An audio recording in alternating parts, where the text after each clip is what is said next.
Assalamualaikum warahmatullahi wabarakatuh. Baik, kali ini saya akan membahas yaitu materi tentang momentum, di mana eksperimen momentum sendiri ini adalah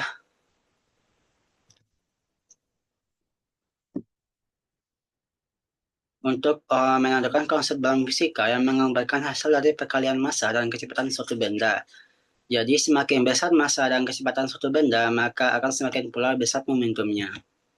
Dan untuk rumusan masalah pada eksperimen kali ini adalah bagaimana membuktikan keberlakuan hukum kekeralan momentum dan bagaimana menentukan koefisien restitusi dan jenis tumbukan dari tumbukan antara dua benda. Dan buat tujuan eksperimen yaitu membuktikan keberlakuan hukum perkiraan momentum dan menentukan koefisien restitusi dan jenis tumbukan dari tumbukan antara dua benda. Ada pun alat tambahannya juga yaitu yang pertama ada sliding board itu buat ada kereta apinya lintasan. Terus penggaris 20 cm buat ngukur jarak antara kedua benda, ada blowet dan pipa udara, sliding body atau kereta. Yang selanjutnya repulsion sparing, beban tambahan dan alat tambahan juga dan alat timbangan digital untuk menentukan massa dari suatu benda yang akan kita gunakan. Dan report buat merekam biar nantinya bisa diolah di tracker, handphone dan laptop. Nah, buat prosedurnya tuh terbagi dua prosedur. Ya, pertama ada percobaan A dan percobaan B. Nah, pada percobaan B itu adalah untuk membutuhkan keberlakuan hukum kekalahan momentum. Nah, langkah pertamanya yaitu kalibrasikan runway atau rel dengan memastikan lintasan terpasang lurus. Selanjutnya, ukur massa kereta dan massa beban tambahan yang akan digunakan. Dan nyalakan beleret yang sudah dihubungkan pada rel menggunakan pipa udara. Lemparkan kedua kereta yang sudah dipasang repulsion speeding di atas runway dan diberi jarak agar bisa nantinya ditabrakan. Dan rekam video pergerakan kereta menggunakan kamera handphone. Pastikan sudah memenuhi standar agar hasil trackernya bagus. Dan beri perlakuan pada benda sesuai instruksi yang diberikan oleh asisten lab hingga terjadi tumbukan. Dan selanjutnya analisis pergerakan dan tumbukan kereta tersebut menggunakan tracker. Dan buat percobaan B itu adalah untuk mengukur koefisien restitusi tumbukan. Nah, adapun langkah-langkahnya yang pertama, set runway sedemikian rupa sehingga runway memiliki kemiringan. Yang kedua, pasang repulsion sparing pada stopper. Yang ketiga, letakkan kereta di atas runway pada jarak tertentu, kemudian lepaskan. Nah, kereta akan menembus stopper dan akan terpental ke jarak tertentu. Coba catat sebagai jarak yang pertama. Setelah mencapai jarak yang pertama, kereta akan kembali bergerak menuju stopper dan akan terpental kembali ke jarak yang tertentu. Dan itu pun dicatat sebagai jarak yang kedua. Dan rekam video pergerakan kereta dan hitunglah koefisien restitusinya. Lakukan langkah 2 sampai 6 sebanyak 5 kali dan dengan jarak awal yang berbeda-beda. Dan setelah kita gunakan tracker, kita mendapatkan hasil analisis data ya. Dan ini buat yang data yang pertama, di mana kita menggunakan massa sebesar 0,07530 kilo dan massa yang kedua itu berbeda sedikit ya, yaitu 0,07483. Dan buat kecepatan yang pertama pada percobaan pertama itu adalah 0,236, sedangkan pada yang kedua itu 0,598 dan 0,932.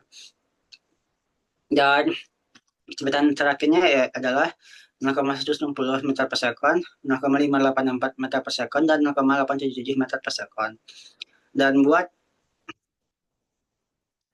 um, hasil momentumnya itu adalah 0,01771, 0,045029, 0,070818. Dan adapun kita mendapatkan hukum kekalahan momentum yaitu perubahan momentum. Nah, perubahan tersebut juga memiliki selisih yaitu sebesar 0,003553, 0,011329 dan 0,044554. Dan sama ya di percobaan yang kalau A-nya diam dan B bergerak yaitu kita mendapatkan kecepatan akhir yang hampir sama juga seperti tadi yaitu 0,190, 0,584 dan 0,447. Dan untuk selisih momentumnya itu berbeda dengan percobaan yang tadi, di mana selisih yang kita dapatkan yaitu adalah berbeda sedikit ya, itu 0,03553, 0,01329 dan 0,4554. Nah, ini buat percobaan kedua kalau hanya diam juga masa B-nya bergerak. Tapi berbeda tadi kita menggunakan beban yang lebih berat yaitu 0,9060. Dan buat masa yang kedua yaitu 0,7483.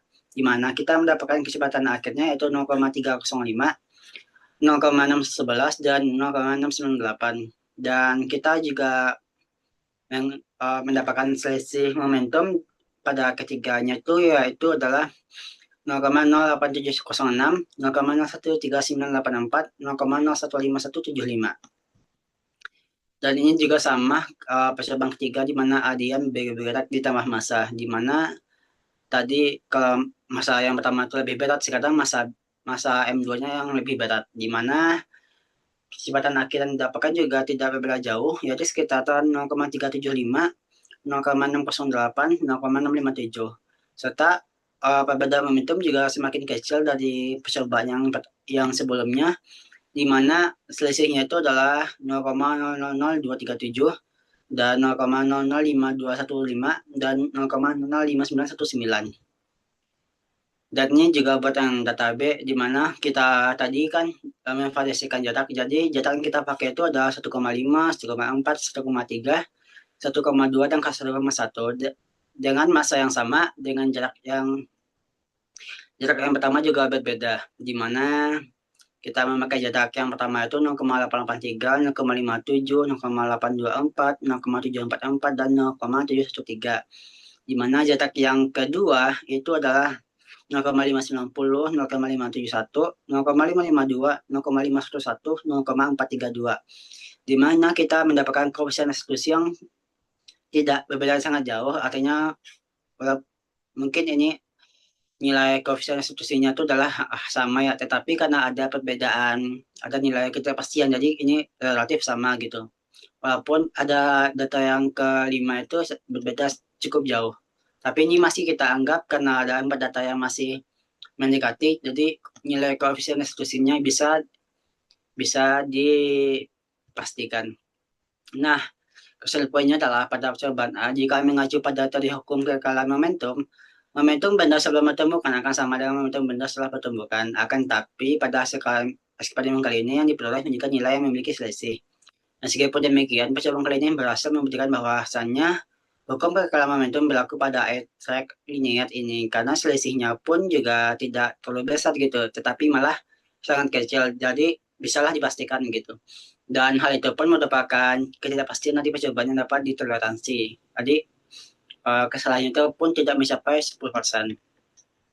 Yang kedua pada percobaan B cukup itu ya. Jadi percobaan B itu yang dilakukan sebanyak 5 kali dengan jarak awal berbeda-beda masing-masing memiliki koefisien. Jadi pada B tadi kita ada variasikan yang 4 jarak atau 5 jarak ya. Nah jadi koefisien restitusi pun pada rentang 0 hingga 1. Artinya tumbukan yang terjadi pada percobaan tersebut adalah tumbukan tidak lenting. Jadi sekian terima kasih. Assalamualaikum warahmatullahi wabarakatuh.